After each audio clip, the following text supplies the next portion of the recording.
পাকিস্তানকে কাঁপিয়ে দিয়ে হারল নেদারল্যান্ডস। ভাইটাল মুহূর্তে ক্যাচ মিস, ফাহিম আশরাফের রুদ্র মূর্তি ধারণ করলেন। অঘটনের শিকার করতে গিয়েও শেষ মুহূর্তে কেমন করে হারল নেদারল্যান্ডস, আর মরতে মরতে বাঁচল পাকিস্তান। বিস্তারিত জানতে প্রতিবেদনের সঙ্গে থাকুন। বিশ্বকাপ নিয়ে কম নাটক করেনি পাকিস্তান।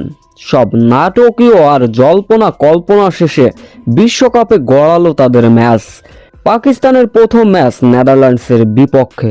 শুরুতে অবশ্য বোলিং করার সিদ্ধান্ত পাকিস্তানের।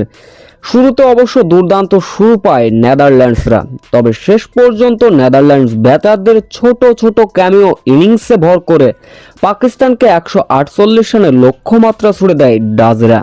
পাকিস্তান বোলারদের হয়ে সালমা মার্জা নিয়েছিলেন মূল্যবান 3 উইকেট।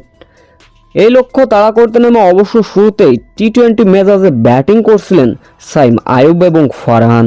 সাইম আইয়ুব যখন 24 রানে সাজঘরে ফিরলেন, এরপর অর্থাৎ পাকিস্তানের দলীয় রান যখন 53, তখনই দলীয় অধিনায়ক সালমান আগা ফিরলেন ব্যক্তিগত 12 রানে।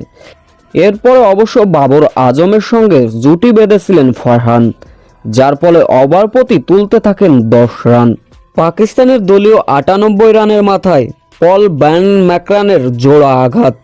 47 রান করা ফারহানকে ফেরান তিনি। এরপরে অবশ্য 0 রানে ফেরান উসমান খানকে। 13 ওভারে পাকিস্তানের দলীয় রান যখন 100, তখনই ফিরে গেলেন বাবর আজম। 5 উইকেট হারিয়ে তখনই 13 ওভারে দিশেহারা পাকিস্তান।